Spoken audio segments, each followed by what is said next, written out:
जय श्री राम। हमारे channel miss वैष्णव पर आपका हार्दिक स्वागत है। आज हम कामिका एकादशी व्रत कथा का श्रवण करेंगे।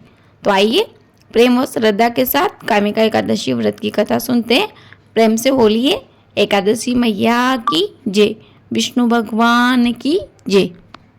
कामिका एकादशी की पौराणिक कथा के अनुसार युधिष्ठिर जी भगवान श्री कृष्ण जी से बोले, हे माधव, आपने मुझे देवशयनी एकादशी व्रत का मातम्य तो सुना दिया, परंतु अब मेरी जिज्ञासा है कि मैं आपके मुख से श्रावण यानी सावन मास के कृष्ण पक्ष की एकादशी व्रत का मातम्य भी सुनूं।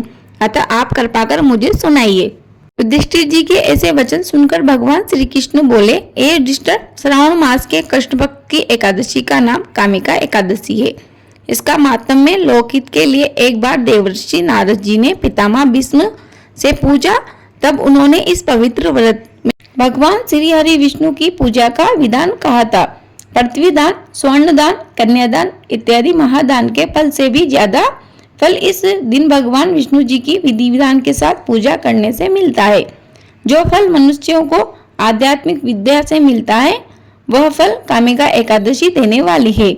स्वर्ण व चांदी दान करने से जो पुण्य मिलता है, वह पुण्य कामिका एकादशी के दिन तुलसी दल भगवान विष्णु को अर्पित करने से मिलता है, क्योंकि महंगे वस्त्र, अमूल्य आभूषणों पर भगवान प्रसन्न नहीं होते जितना कि तुलसी दल चढ़ाने से होते हैं। तुलसी माता के दर्शन मात्र से पाप भस्म हो जाते हैं। वृंदा के स्पर्श मात्र से मनुष्य पवित्र हो जाते हैं। भगवत चरणों में तुलसी अर्पित करने से मानव के मोक्ष के द्वार खुल जाते हैं। इस मातम्य को सुनने से मनुष्य यशस्वी होता है। हे युधिष्ठिर, कामिका एकादशी का ऐसा मातम्य है। इस दिन तुलसी की मंजरी से भगवान विष्णु का पूजन किया जाता है। साथ ही उपासक को गाय के दूध का सागार लेना चाहिए। कामिका एकादशी की एक प्रचलित कथा है। उसके अनुसार एक समय की बात है, एक क्षत्रिय से अनजाने में ब्राह्मण की हत्या हो जाती है, जिससे कि उसे ब्रह्म हत्या का पाप लग जाता है। जिस कारण उसके यहाँ ना तो कोई भिक्षु भिक्षा लेने आता है, ना ही कोई ब्राह्मण भोजन करने आता है। वह ब्रह्म हत्या का पाप उसे जीने नहीं दे रहा था। जीवन में अनेक कष्ट व विपदाएं आ पड़ी थी।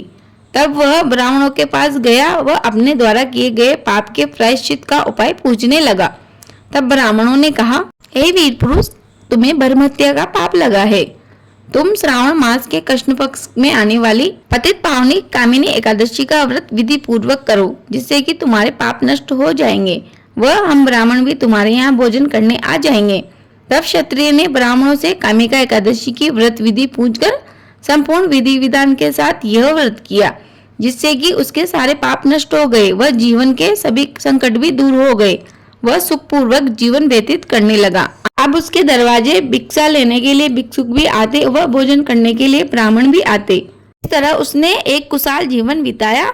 वह अंत में इस लोक के सभी भौतिक सुखों को भोग कर वैकुंठ को प्राप्त हुआ। ऐसा इस कामिका एकादशी का मातम्य है। बोलो विष्णु भगवान की जय, एकादशी मैया की जय। यह कथा व मातम्य यही समाप्त होता है। कथा अधूरी रही हो तो पूरी कर जो, पूरी हो गई हो तो मान कर जो। जो इस कथा को प्रेम व श्रद्धा के साथ सुने, उसकी सभी मनोकामनाओं को पूर्ण कर जो। साल 2024 में कामिका एकादशी का व्रत 31 जुलाई दिन बुधवार को किया जाएगा तथा पारण करने का शुभ समय 1 अगस्त दिन गुरुवार को सुबह 5:45 से 8:24 तक रहेगा। मुझे उम्मीद है आपको यह वीडियो अवश्य उपयोगी लगी होगी। प्लीज वीडियो को लाइक करें, शेयर करें, कमेंट बॉक्स में जय श्री राम अवश्य लिखे। यदि आपने अभी तक हमारे चैनल को सब्सक्राइब नहीं किया हो तो प्लीज एक सब्सक्राइब जरूर कर लीजिए, जिससे कि आने वाली वीडियो का नोटिफिकेशन आपको सबसे पहले मिले। जय श्री राधे कृष्ण। आपका दिन शुभ हो। धन्यवाद।